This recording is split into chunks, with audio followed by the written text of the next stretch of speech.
Hello, എൻ്റെ പേര് Anoop George എന്നാണ്. ഞാൻ കമ്പനിയിൽ ജസ്പേഡ് ഇൻ്റർനാഷണൽ കമ്പനിയിൽ സീനിയർ ബിസിനസ് ഡെവലപ്മെൻറ്റ് മാനേജറാണ്. ഞാനിവിടെ വയനാട് പുൽപ്പള്ളിയിലാണ് ഇപ്പോൾ നിൽക്കുന്നത്. ഞങ്ങളുടെ കമ്പനിയുടെ 11 ഏക്കറിൽ 150 റിസോർട്ടുകൾ ചെയ്തുകൊണ്ടിരിക്കുന്നു. അതിലൊരു റിസോർട്ടിൻ്റെ കൺസ്ട്രക്ഷൻ്റെ സ്റ്റേജ് തൊട്ടുള്ള ഇൻ്റർനാഷണൽ കമ്പനിയുടെ പ്രൊജക്റ്റ് ഡിസൈൻ ആൻഡ് കൺസ്ട്രക്ഷൻ ചെയ്യുന്ന പ്രിയപ്പെട്ട തങ്കജ് സാറിനെ ഞാൻ എൻ്റെ ഇൻട്രൊഡക്ഷൻ കമ്പനിയെ പറ്റി ഡെവലപ്മെൻറ്റ്സിനെ പറ്റി പറയാനായിട്ട് ക്ഷണിക്കുകയാണ്. നമസ്കാരം, ഞാൻ തങ്കച്ചൻ. നമ്മളിവിടെ ചെയ്തുകൊണ്ടിരിക്കുന്ന വർക്ക് നമ്മൾ ഫെറോക്രീറ്റ് എന്ന ടെക്നോളജിയിലാണ് ചെയ്യുന്നത്. ഫെറോക്രീറ്റ് എന്ന് പറഞ്ഞാൽ നമുക്ക് സാധാരണ സിമെൻറ്റ് കൊണ്ടുള്ള നിർമ്മാണ രീതി പ്രധാനമായിട്ട് രണ്ട് തരത്തിരിക്കാം. അതിലൊന്ന് കോൺക്രീറ്റ് മെത്തേഡാണ്, മറ്റൊന്ന് ഫെറോക്രീറ്റ് മെത്തേഡാണ്. ഫെറോക്രീറ്റ് എന്ന് പറഞ്ഞാൽ നമുക്കൊരു 150-150 വർഷങ്ങൾക്ക് മുമ്പ് പേറ്റൻറ്റ് ചെയ്യപ്പെട്ടുള്ള ടെക്നോളജിയാണ്. ഇന്ത്യയിൽ വളരെ കുറഞ്ഞ അളവിൽ മാത്രം ഉപയോഗിക്കുന്ന വിദേശ രാജ്യങ്ങൾ, പ്രത്യേകിച്ച് അമേരിക്കയിലും ന്യൂസിലാൻഡിലും കാനഡയിലും മറ്റും ഒക്കെ നിർമ്മാണ പ്രവർത്തനങ്ങൾക്ക് വളരെ വ്യാപകമായിട്ട് ഉപയോഗിക്കുന്നൊരു നിർമ്മാണ രീതിയാണ്. ഇതിന് ഡ്യൂറബിളാണ്.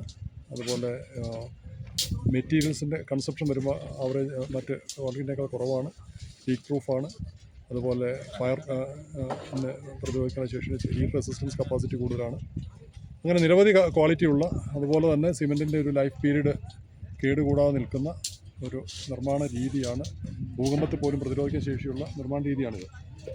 ഈ രീതിയിലാണ് നമ്മളോട് നിർമ്മാണം നടത്തുന്നത്.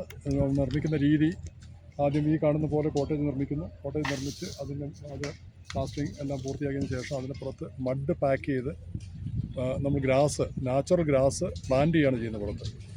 അങ്ങനെ ചെയ്യുന്നതുകൊണ്ട് കിട്ടുന്ന ഗുണം, നമുക്ക് നിരവധി ഗുണങ്ങളാണ് അതുകൊണ്ട് കിട്ടുന്നത്. അതിൽ ഏറ്റവും പ്രധാനപ്പെട്ട ഗുണം, നമുക്ക് ഉള്ളിൽ ഒരു കൺട്രോൾഡ് ക്ലൈമറ്റ് എല്ലാ സമയത്തും കിട്ടുന്നുള്ളതാണ്. മറ്റൊന്ന്, നമുക്ക് ഹീറ്റ് എമിഷൻ കുറയ്ക്കാം. പരിസ്ഥിതിയെ സംരക്ഷിക്കാനുള്ള നിരവധി കാര്യങ്ങൾ അതിനകത്തുണ്ട്. അപ്പോൾ നിങ്ങൾക്ക് റിസർച്ച് ചെയ്താൽ കിട്ടുന്ന ഗുണങ്ങളാണ്. ഞാൻ നിർമ്മാണത്തെക്കുറിച്ചൊന്ന് പറയാം. വരും.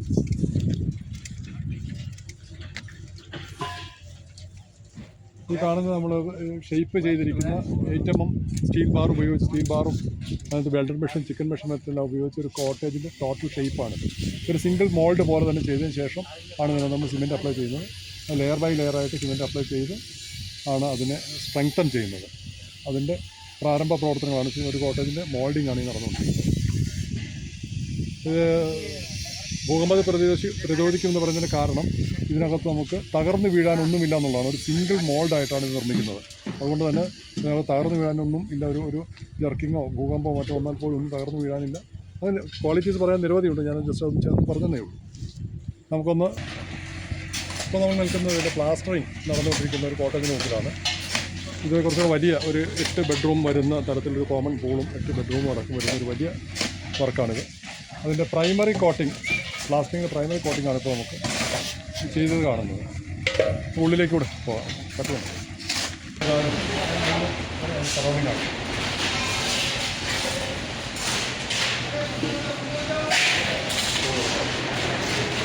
പൂള്, വലിയ പൂളാണ്.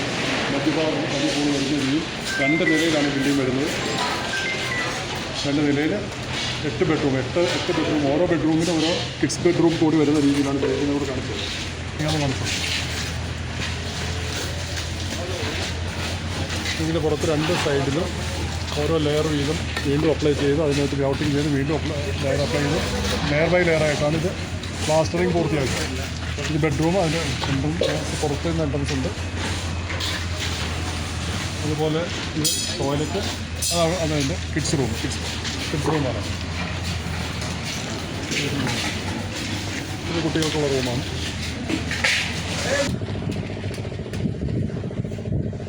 ഇതാണ് നമ്മൾ കോട്ടേജിൻ്റെ പണി പൂർത്തിയായതിനു ശേഷം അതിൻ്റെ പുറത്ത് മഡ് പാക്ക് ചെയ്ത് ഗ്ലാസ് പ്ലാന്റ് ചെയ്തിരിക്കുന്നതാണ് കാണുന്നത്.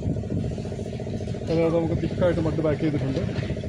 മഡ് പാക്ക് ചെയ്തതിന് മേലെ നാച്ചുറൽ ഗ്രാസാണ് പ്ലാന്റ് ചെയ്ത് വരുന്ന നാച്ചുറൽ ഗ്രാസാണ്. ഇത് നമുക്ക് എത്ര കാലം നിന്നാലും ലീക്കേജോ മറ്റു കാര്യങ്ങളൊന്നും ഇതിൻ്റെ ഉള്ളിലേക്ക് വരില്ല. അതുപോലെ നല്ല ക്ലൈമറ്റ് ഉള്ളിൽ കിട്ടാൻ സഹായമാവുകയും ചെയ്യും. ഒരു കാര്യങ്ങൾ ഞാൻ അതിന് മുമ്പ് പറഞ്ഞിരുന്നല്ലോ. ഇതാണ് നമ്മുടെ ഒരു ഫൈനൽ വർക്ക് പൂർത്തിയായെന്ന് പറയാം. ഇനി ഇന്ത്യയിലെ മറ്റൊരു കാര്യങ്ങളൊക്കെയാണ് ഇനി പൂർത്തിയാവാനുള്ളത്. ബാക്കി കാര്യങ്ങൾ പൂർത്തിയായ കോട്ടേജാണ്.